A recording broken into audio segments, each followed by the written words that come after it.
Okay, so let's have a look at this wine that we've got in our glasses. You should be able to see, holding your glass at a 45-degree angle to a white surface, as we do when we're assessing the appearance, you should be able to see that this wine has a deep gold colour. So, by the assessment of the appearance, should read deep and gold in colour. You could argue, and I'd be happy to accept amber as well. There's a slight orangey brown tint as well to it, which just pushes it into the amber colouring as well. So it doesn't matter, gold or amber would work for me. Okay, on the nose, no argument at all. This is pronounced in intensity, and immediately, straight away, you can smell that this wine has considerable complexity. This is no longer a simple wine that we have in our glasses. I think you'll find that the first aroma to hit you are the tertiary characteristics. The dried fruit notes, we've got dried apricot in here, we've got cooked or baked apple as well. Ginger, let's just have a look at our lexicon and go down to our tertiary aromas and flavour characteristics. Marmalade, oh my gosh, absolutely, marmalade, ginger, honey and caramel are all tertiary characteristics that we've got in this glass. There's not much primary characteristics, and so immediately that's suggesting to us we've got a wine with quite a bit of age here. We do have some, there is some apple, there is some pear, there is some peach, so we could describe this as having some primary characteristics. Secondary characteristics are not a big feature of this wine either, so I'm not expecting you to find too many tertiary characteristics. This wine isn't aged in new oak. It is sometimes aged in, well, it is aged in oak, but rarely brand new oak.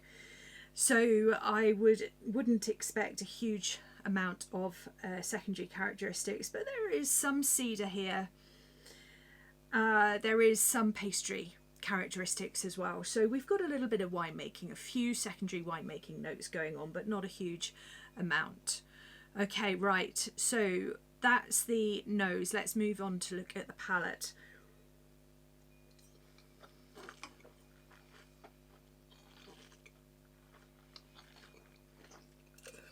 Okay, hopefully straight away that you can recognize that there is some sugar on this wine. It is sweet.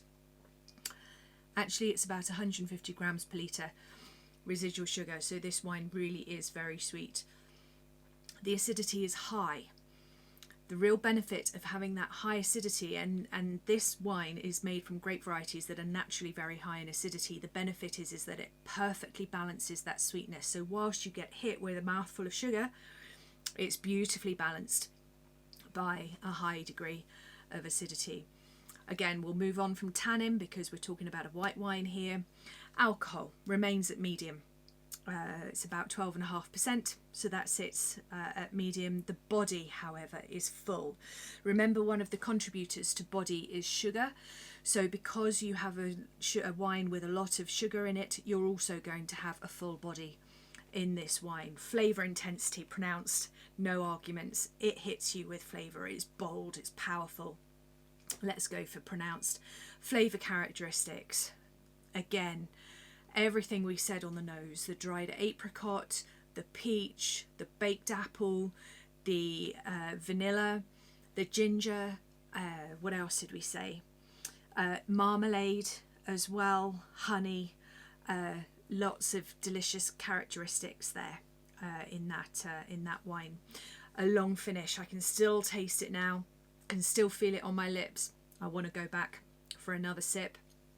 I reckon that has a long finish, which takes us into our conclusion to say that this is an outstanding wine. It is an outstanding wine. It is very complex. It has a long finish. It was intense. It was pronounced on both the nose and on the palate, and beautifully balanced. Remember how that acidity balanced that sugar, and how the flavours also were sufficient to balance the sugar. So it was masterfully balanced, I think, is a word we can use to describe this particular wine. This fits my category of a great wine. I've said before, I was interviewed recently and asked what my opinion of a great wine was, and I stopped and I said, you know what? You can use the systematic approach to tasting to bring you to the conclusion that a wine is outstanding. But a really great wine makes you sit back, and it makes you think, and it makes you say, oh my gosh, that's amazing. And you smile, and it makes you stop in your tracks and makes you think about what you've just experienced. And I think that is what this particular wine does. This is a Tokaji. Okay, so this is a Tokaji. Its chief grape variety is Ferment. You'll find all the information about this in your textbook.